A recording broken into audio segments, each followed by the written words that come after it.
अहो ऐकलंच का? त्या गोपाळच्या नंतर तुम्ही कान टोचा. त्याला म्हणा हीच येळ आहे. म्हटलं आलीला ना माघार घ्यायला हवा. उगा कशाला ईशाची परीक्षा घ्यायची ना. नाही तर काय, बघितलं ना माझ्या श्यामलचं कसं होऊन बसलं ते. नाही म्हणजे त्याला आलीला काय झालं ना तर काय फरक पडत नाही मला. बाई तिच्यामुळे ना आपल्यावर कुणावर संकट नको यायला आता.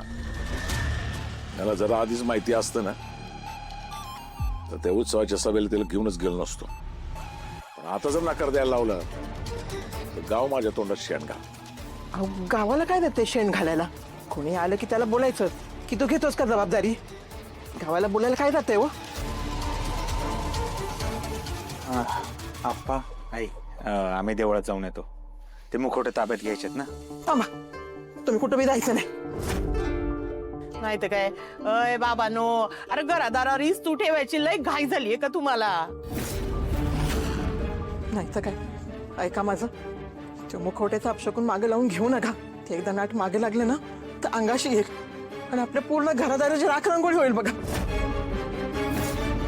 अरे बाबांनो ऐका जरा, ज्यांनी ज्यांनी आजवरी जबाबदारी घेतली ना त्यांच्या घरातलं कुणी बी जिवंत राहिलं नाही. शाने असाल ना तर माग फिरा. माझा निर्णय झालाय. हे पुण्याचं काम करताना जर आम्हाला मरण आलं तर ते आम्ही आनंदाने स्वीकारू.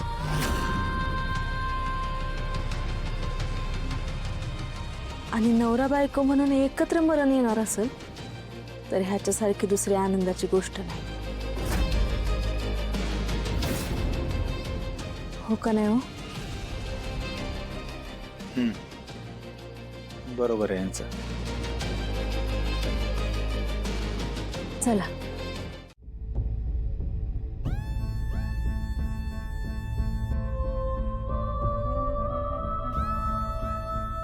अहो हाय का आता फुलताई तिकडं देव पाण्यात ठेवून बसली या. काय उपयोग नाही देव पाण्यात ठेवून. माणसांच्याकडनं पाप किती होत्यात. तुम्ही ठेवल्यात अकला घाण, मग देव तरी कशाला मदत करेल. आणि हो भामटा आहे ना त्याला आहे ना घराच्या बाहेर द्या हाकलून, त्याशिवाय नाही हे शांत होणार. मी काय म्हणते घराच्या नाही गावातनच त्याला बाहेर काढा म्हणजे सगळं शांतता होईल. मुर्दा आहे ना घरदार इकल्याशिवाय शांत बसणार नाही. ह्या फुलीला आईच्या मायापोटी काय सुचना आणि तुमची बुद्धी काय शेण खायला गेली होय कुठं? हा हो आत्या, माझी अक्कल काय शेणबिन खायला गेली नाही. अहो पटतंय मला तुमचं. काय हो बघा ना, आता गोपाळ जेव्हा गावात नव्हता तेव्हा हे असलं काहीच घडत नव्हतं ना. सगळं गाव त्याला देव माणूस म्हणतंय. तुम्हालाच बरा संशय येतोय त्याच्यावर. तुम्हाला बघवाना झालंय. माझं लेव गुन्हाचा आहे ना, त्याचं कौतुक होता इथे. हो लय कौतुकाचा गुलाल उधळा त्याच्या माड्यावर. हो तुम्ही तर काही बोलूच नका, नुसतं मूग गिळून गप बसा. बघताय ना कसं उरकायचं चाललंय माझ्या लेकाला. आता तुम्ही वाईट शांत बसणारच नाही का? हं? इथं आधीच मला टेन्शन आहे. त्या विम्याच्या पैशाचं टेन्शन आहे, नरकी हाडळी उत्सवाचं टेन्शन आहे. तुमचं आपलं भलतच चाललंय काहीतरी.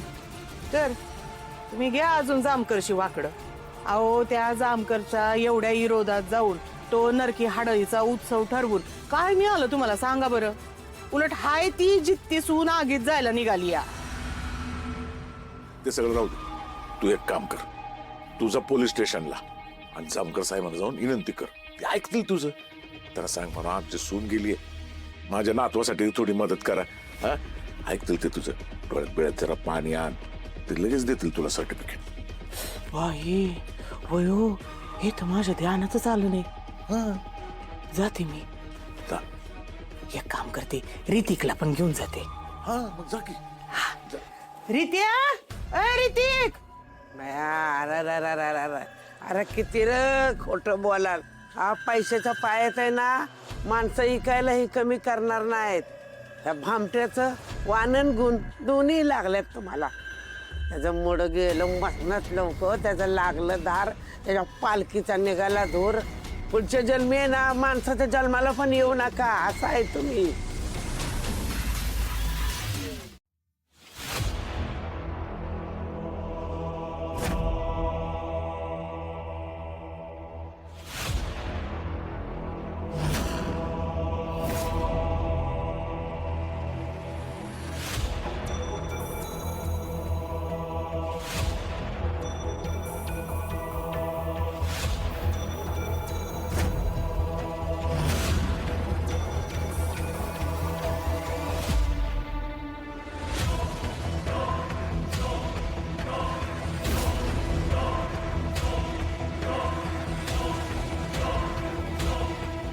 तुमचं नक्की ठरलंय ना? तुम्हाला नक्की हे करायचंय का? हो गुरुजी. अहो तुम्ही पण बोला ना. हां होय करायचंय. हे मुखवटे उत्सवाशिवाय इतर वेळी कधीच बाहेर काढता येत नाहीत.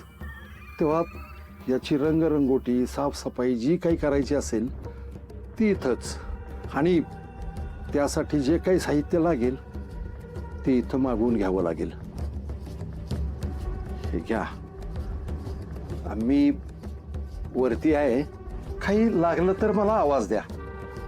गुरुजी हे एवढे मोठे पेटे पेटरे कशाला ठेवलेत? काय त्याच्यात? हे पेटारे बंद आहेत आणि ते बंदच राहतील.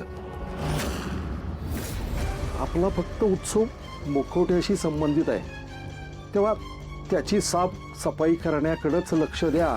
इतर कुठेही हात लावू नका. नाही लावणार. हा ठीक आहे. हा बसा तुम्ही, मी आहे वरती.